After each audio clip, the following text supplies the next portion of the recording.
WhatsApp guys, Modi ji के सौगात पर मुस्लिम महिलाओं ने थूक दिया है। बोली हम मोदी, क्या बोला इन्होंने, देखते हैं। मिस्टर मुन्ना भाई की वीडियो है, धुरंधर इस धरती पर भरे हुए हैं। देखते पूरी वीडियो। 1 2 3 गो। हमें नहीं चाहिए किसी का भीख, हम खुद मेहनत करेंगे, खुद कमाएंगे, खुद खाएंगे, किसी का भीख नहीं चाहिए। वो प्रधानमंत्री अपना जगह पे होगा, हमारे लिए नहीं है। बस क्या कैमरा है पकड़ के मुस्लिम लोग तो जहाँ हमारी मस्जिद का हक है वहीं तो पढ़ेंगे। क्यों तुम्हारे घर में जाएंगे पढ़ने मोदी के होगी के घर में? जाओ उससे कह देना। मैं मोदी को कभी नहीं माना, कभी नहीं माना। लगते हैं मोदी माना मुझे नहीं। बहुत बेकार लगता है वो, क्योंकि मोदी को मैं जानती हूँ। वाह मोदी जी, वाह कैमरा है पकड़ के मुस्लिम लोग तो क्या कहोगे? मोदी जी, क्या कहोगे जनरेशन दोस्तों? वही है, लोग वही हैं, लेकिन तुम लोगों का जो आजकल बर्ताव है बताओ। वो समझ के परे है। तुम लोग चाहते हो कि सुअर को नहलाकर धुलाकर साबुन लगाकर डॉगी बना दिया जाए, लेकिन ये संभव नहीं हो सकता। शरीर तो साफ कर लोगे, वफादारी कहाँ से लाओगे? तो सौगात ये मोदी, आप सबको पता ही होगा, पता चल ही गया होगा कि बिहार में मुस्लिम महिलाओं के लिए ईद के मौके पर मोदी जी सौगात ए मोदी का पैकेट भेज रहे हैं, जिसमें गमछा है, शायद साड़ियाँ हैं उनके लिए, और खाने के लिए खजूर है, तमाम ऐसी मतलब चीज़ें हैं जो ईद में यूज की जाती हैं, यानी तोहफे में मिलते हैं। अब देखो जी, इसमें कोई बुराई तो है नहीं। अगर सरकार तोहफा दे रही है तो कबूल करना चाहिए, तोहफा लेना चाहिए, इसमें कोई दिक्कत नहीं। लेकिन मोदी जी को और बीजेपी को ये भी पता होना चाहिए कि सोच के 4 दिन पहले क्या बोला? होली थी, 2 दिन बाद नवरात्र आ रहे हैं। अब यही सौगात देने के लिए वो हाथ आगे आएंगे या फिर हाथ वालों जैसी राजनीति में घुस जाएंगे? निकालने की वो बात कर रहे हैं। जब हम निकल जाएंगे ना तो हिंदुस्तान को हिंदुस्तान ही नहीं रहेगा।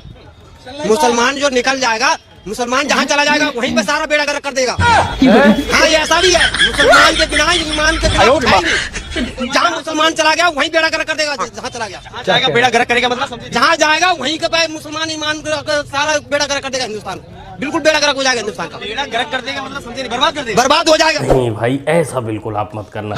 आप जहाँ हो भाई। यानी हिंदुस्तान में हो, हिंदुस्तान का ही बेड़ा गर्क करो, क्योंकि हम नहीं चाहते कि भाई दूसरे देशों में जाकर भी तुम बेड़ा गर्क करो। वो लोग बेचारे अच्छे से अपनी जिंदगी जी रहे हैं, उनको अपनी जिंदगी जीने दो, तरक्की करने दो। रिक्वेस्ट है तुम तुमसे। जैसे लोग पहुंच जाएंगे बेड़ा गर्क करने, क्या करना चाहते हैं? अच्छी बात नहीं। तुम लोग यहीं खुश रहो और सौगात ए मोदी लेते रहो।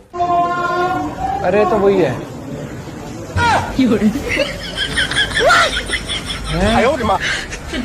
समझी कौन है ये? हाँ, और रोने वाला रिकॉर्ड किसने करी है ये?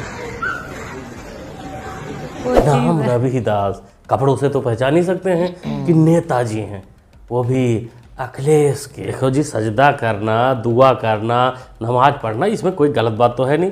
बिल्कुल उनका धार्मिक काम है, वो अपना करते हैं और करना भी चाहिए। लेकिन हमें सवाल सिर्फ इतना पूछना था कि आधा झुकने से भी जो हिंदू जाते हैं नमाज पढ़ने, उनको आधा ही झुकने से सवाब मिल जाता है क्या? ये कोई जो एक्ट इसने किया है आधा झुकने वाला, ये रिकॉर्डिंग भी करवाई। वोट बैंक के लिए नहीं है। No no no. बीजेपी मार रही बोल के मारती और कांग्रेस के लोग चॉकलेट दे के पीछे से मारते।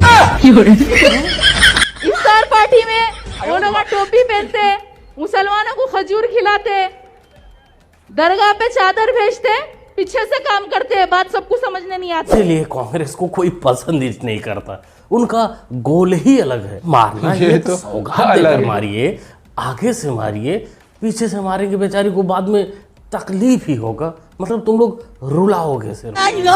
लेकिन एक बात तो है, फायदा पीछे वाले ही उठाते हैं। मोदी जी तो सौगात देते जाते हैं।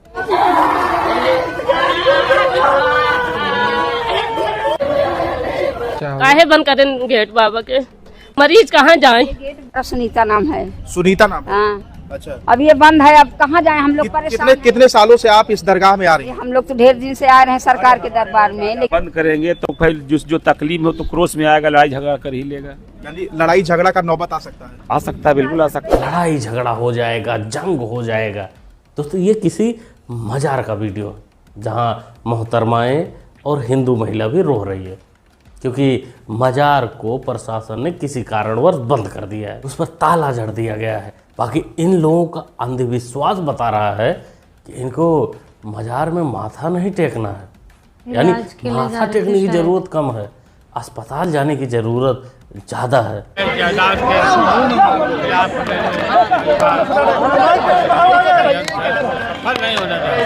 अरे भाई विरोध सब लोग कर रहे हैं, आप लोग क्या एक ही चीज घुमा के पूछ रहे हैं? एक तो आवाज तुम्हारी ठीक से नहीं आ रही। बीमार आलू और उनके दोनों बैगन। वैसे आपको पता है कि अभी आलू चाचा बेल पर बाहर हैं, जमानत पर बाहर हैं, अपने तबीयत के कंसर्न को लेके। तबीयत इनकी ठीक कैसे होगी?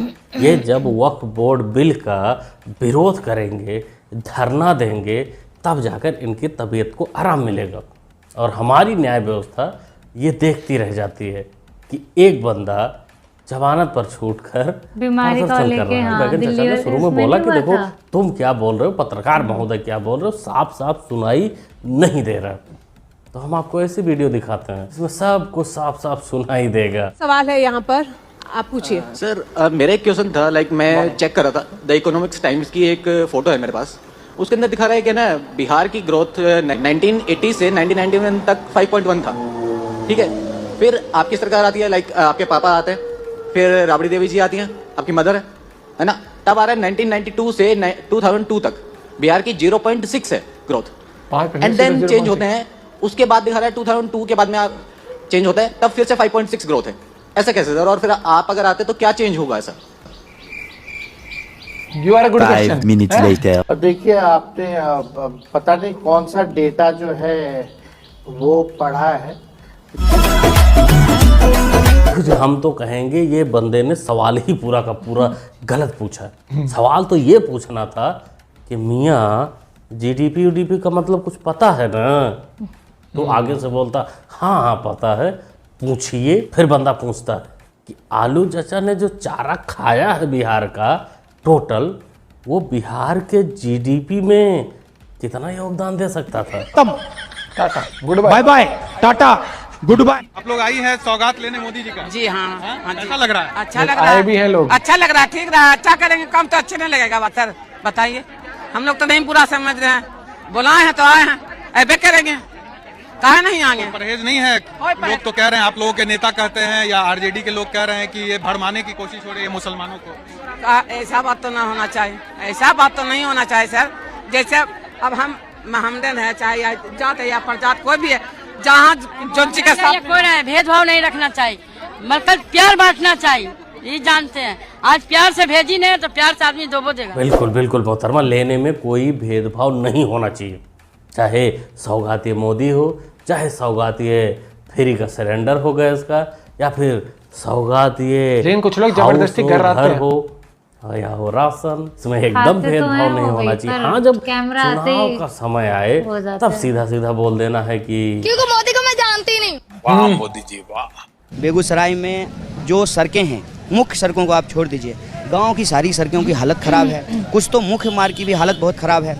जैसे नीमा चांदपुरा एक जगह है, वहाँ के लोगों का डिमांड यही है, सड़क नहीं तो वोट नहीं। वो घर गांव के बाहर ऐसा बोर्ड लगा करके आए हैं, लेकिन वो हमारे पास आए, बोले कि आप पे हमको भरोसा है, आप जब जीत करके आएंगे तो ज़रूर ये सड़क बनेगी।